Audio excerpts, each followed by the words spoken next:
Pour arriver à essayer de bien savoir comment on peut répondre à des attentes d'une filière, il faut déjà bien évidemment arriver à les définir, ces attentes de filière. Et c'est un point qui pourrait paraître, je dirais, une palissade, mais il est rarement fait dans le secteur agricole.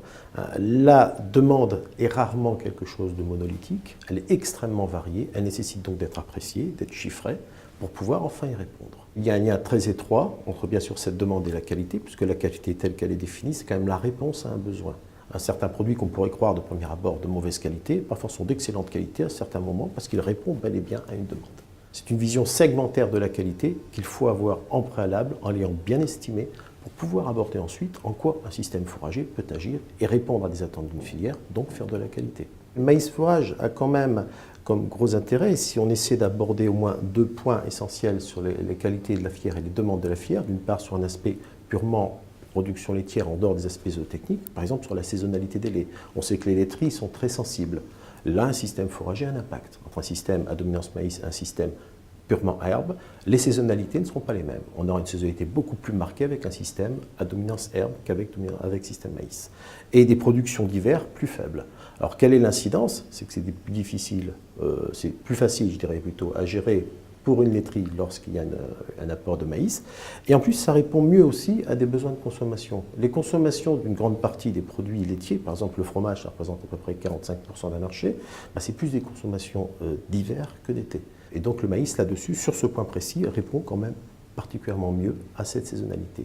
Sur le plan, typiquement, je dirais, des produits en eux-mêmes, sur les laits de consommation, le critère de qualité, un des critères essentiels, c'est les flaveurs, les goûts qui peuvent apparaître dans les laits de consommation. On sait que le maïs n'engendre aucune difficulté majeure à ce niveau-là. Sur le plan, à présent, par exemple, des beurres, on peut voir dans certaines publications, par exemple, l'herbe donne des beurres tout à fait très colorés, donc c'est apprécié par les consommateurs, donc c'est très bien.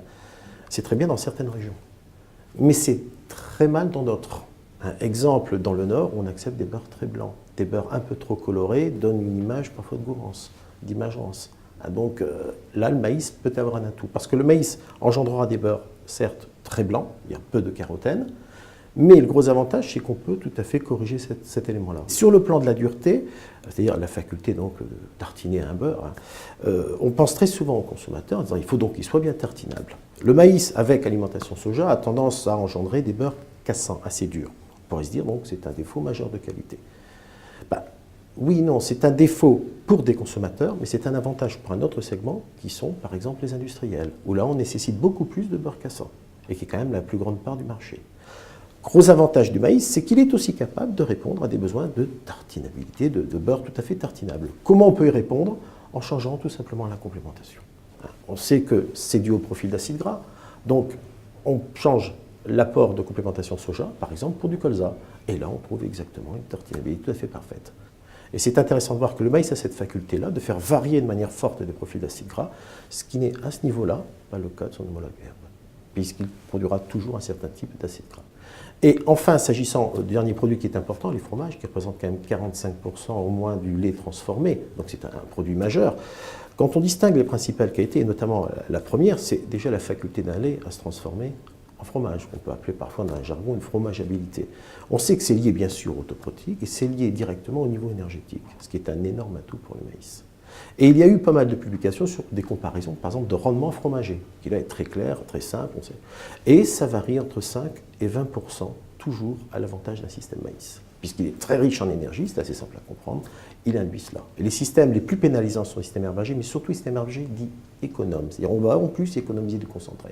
Où l'on arrive à des pertes parfois de rendement qui peuvent aller, d'après les publications, jusqu'à 20% d'écart.